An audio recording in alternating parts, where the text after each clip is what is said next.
Welcome back to the news today. This is a one-on-one. Nation E is a privately owned international company specializing in developing energy solutions. It was founded in 2010 and is currently being directed from Israel by its founder, Daniel Jammer, a German-Israeli businessman. In 2014, Mr. Jammer was dubbed one of the leading cybersecurity figures in Israel by Globes, Israel's leading business magazine, but he gained popularity in Israel in 2006 when he bought the Israeli football team Maccabi Netanya, which he owned for 5 years. Mr. Jammer, thank you very, very much for coming to the studio. Thank you very much for having me here. So how do you get from football to cyber? First of all, I'm very happy that you still remember that I'm coming out of football, but my past, and I'm not anymore a young man, is in the industrial world. I was the biggest producer of titanium in the world prior to my journey into football. I exited my company in 2005, and my dream as a man, and you know, man never grows up in some way, was to be related somehow to football, to sport, and I allowed myself for 5 years to enjoy this journey of football. And I was the owner of Netanya, enjoyed it very much, had a wonderful time. But during this time, I was also having different kind of things in my mind, and this is, I think, why I'm today invited from you here. You know, today it's a very, cyber is maybe a very important tool to try and fight the new terror organizations, the new threats that the world is facing. How do you see, because sometimes we feel that cyber is giving us a slap on the face because we created it, we developed it, but it's actually in one way or another hurting us. So how do you stop cyber and bringing it only to a place that it can be only for the benefit and not to target us? Cyber is something what is counter-backing into our life. When internet started, when smartphones started, everybody was very enthusiastic about it. But everything has its rules, has its condition. And we didn't follow the rules. We are becoming a generation who would like to get everything for nothing. And the industry understood that everything for nothing is a weak point in our society. So, for instance, our kids or different kind of people in our society are liking to take advantage of zero. Zero means you don't pay zero, but you give your life basically for this kind of zero. And this is basically one of the weak points where something is happening without that we understand what is happening. But this kind of data, what we are giving for free, is entering like a virus into our life, sucking information out what we do not expect to give out, if it's names, if it's emails, if it's birthdays.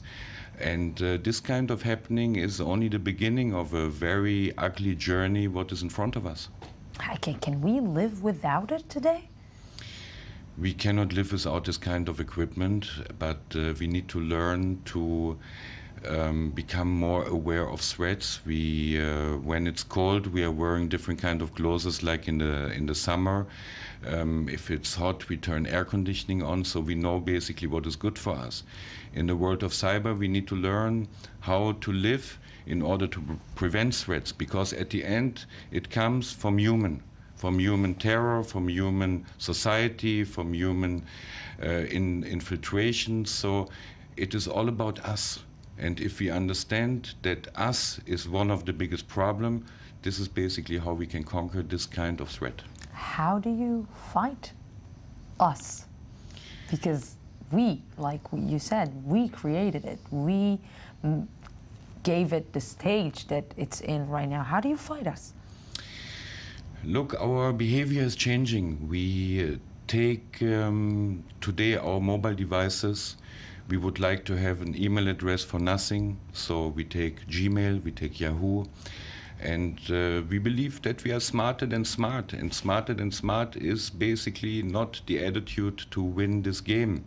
You need to be very conscious what to give, how to open, when to open. It's like with your house. You don't let anybody in. You don't give anybody your bank account number. You don't want to give him your social security number. You're trying to protect it. So if you don't protect basically all your data, the data is being infringed if it's in the medical area, if it's in the financial area, if it's in the energy sector, everywhere. And the only way is awareness. Awareness needs to be like a type of education, how you eat, how you drink, how you sit. And it needs to start basically in the future in the schools even. What is the worst scenario that you can imagine that can happen with this if we won't have this protection that you're talking about? Blackouts, for instance, is something what for everybody is like some fun to think about it. They say, oh, you know, for 1, 2, 3 hours we don't have any energy. I will make maybe a party with my friends. We will make a barbecue. We will meet. We don't go to work. But at the other time, at the other side is losses. Losses are heavy. If a bank cannot operate, you're talking about millions. If telecommunication operator cannot operate, it costs them millions. If the medical sector cannot provide basically their help, it costs life. If you take all those kind of things in consideration and you add them up, you're hitting into chaos.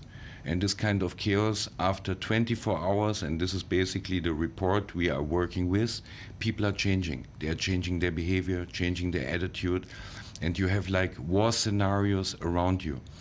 And in order to prevent it, we need basically to be proactive, like we are doing it in our life to make sport in order not to get fat, or to take creams in order to have a beautiful skin. So the idea needs to be basically to get a different kind of attitude in order to prevent what is in the air. Can we reboot and go back? No, there's no chance anymore. This opportunity is not there, but you know, wherever there's a threat, there's an opportunity. So, for instance, people are starting to hiring people. JP Morgan is spending, for instance, $250 million next year in hiring new people. Every entity is looking for cyber experts. Every university is offering now programs where you can learn how to behave, how to manage, how to write software.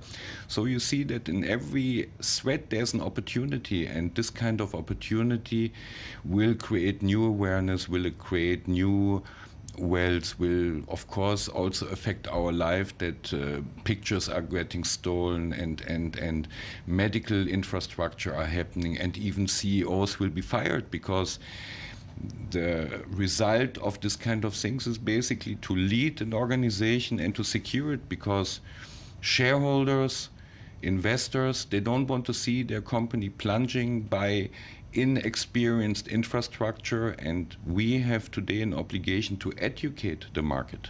So do you think that, before we're finishing this interview, very interesting, do you think that sometimes we have this dream to go to an island and just disconnect and that no one will find us? Do you think that it will be possible in the future? Look, an island is very romantic. And, you know, I wish everybody to have this kind of journey on an island. In reality, we all live for mass consumers. We have been now part of the World Cup. We secured the broadcasting infrastructure, like your broadcasting infrastructure is secured, hopefully. We secured the World Cup. And to go back 20 years backwards is not possible anymore. We need to adapt to those kind of threats, and I believe that technologies and people and governments are getting aware. And we need to train a new generation to become more focused on security, because otherwise we will have too many open holes and they will counterflash on our life. Mr. Jammer, thank you very, very much for a very interesting talk. You just, I gave up my dream to look at the sunset and not have an SMS. Thank you very much. Thank you very much, Jude. And thank you, our viewers, for being with us tonight.